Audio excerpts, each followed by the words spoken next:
Throughout most of Chapter 11, we used what we later called the one-step method for profit maximization, where we combine the production frontier with iso-profit lines to illustrate the profit-maximizing production plan for a price-taking producer.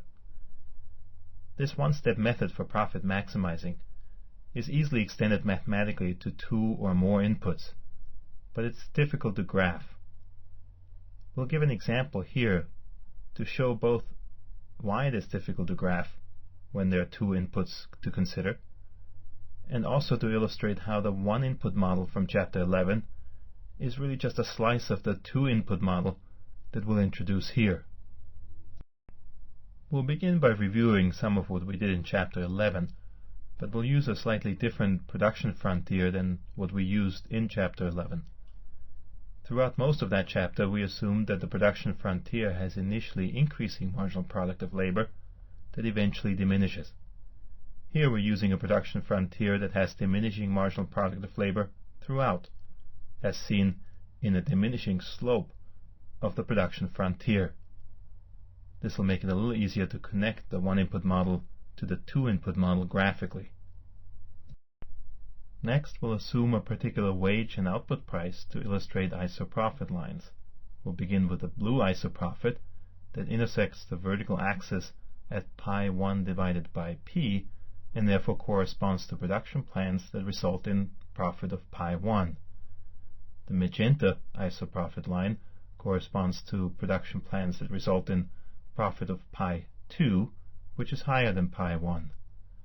And finally, the green iso-profit line corresponds to production plans that result in zero profit.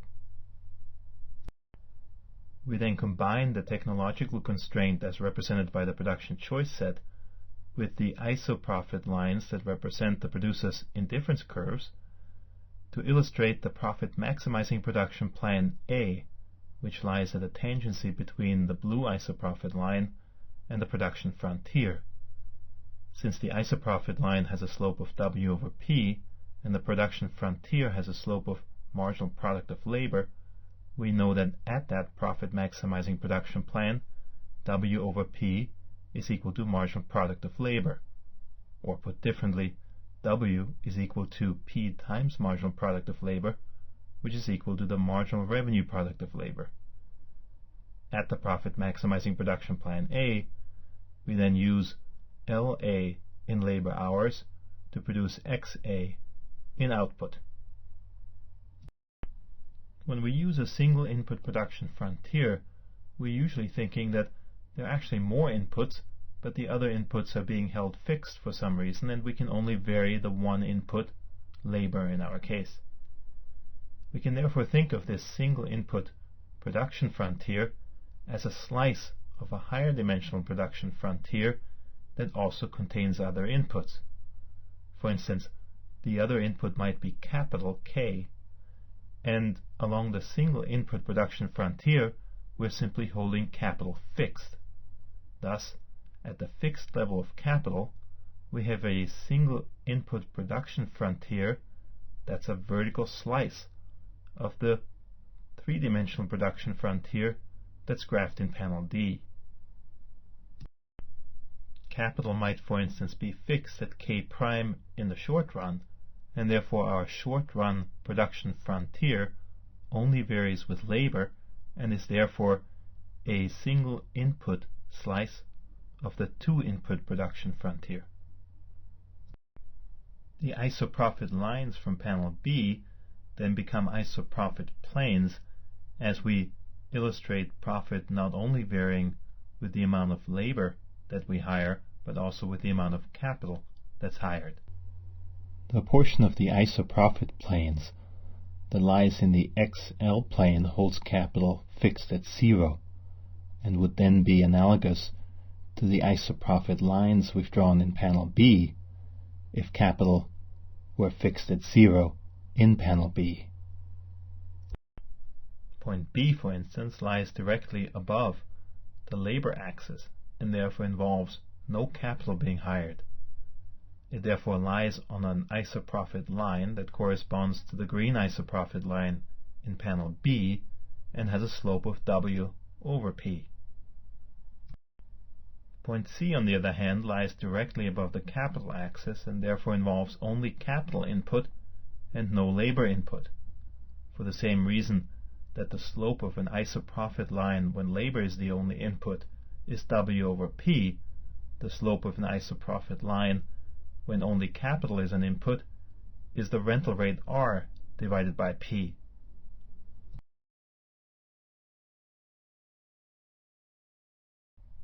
Just as in the single input case, maximizing profits now means combining the information from the technological constraint in the production choice set with the information in the isoprofit planes that represent the producer's indifference curves.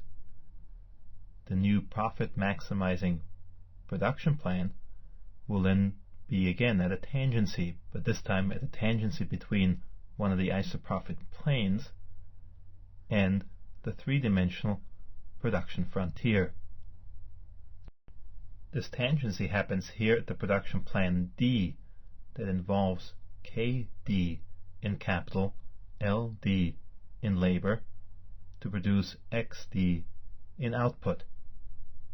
Notice that KD here is different than K prime. In other words, the long-run optimal quantity of capital for this firm is different than the short-run quantity we assumed the firm was fixed to when we drew panels A through C.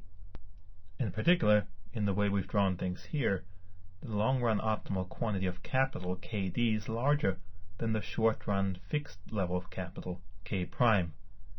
Therefore, this producer is operating in the short run on a slice of the long-run production frontier that is smaller than the slice on which she would like to operate in the long run. Had we assumed that the fixed level of capital in the short run was KD, which also is the long-run profit maximizing level of capital, then the short-run pictures would have had a larger production frontier and a profit maximizing production plan that would have been on the magenta isoprofit line instead of the blue isoprofit line. In panel C, we can clearly see the profit maximizing condition that emerges at the tangency A. This condition is that the wage divided by the price is equal to the marginal product of labor, or put differently, the wage is equal to the marginal revenue product of labor. We don't get a similar condition with respect to capital in the short run, because the firm cannot adjust capital in the short run. But in the long run, the firm ends up at a tangency like D, where the isoprofit plane is tangent both along the slice that holds capital fixed and along the slice that holds labor fixed. As a result, we don't just get the short-run profit maximizing condition that wage is equal to the marginal revenue product of labor, but we get a similar long-run profit maximizing condition that the rental rate is equal to the marginal revenue product of capital.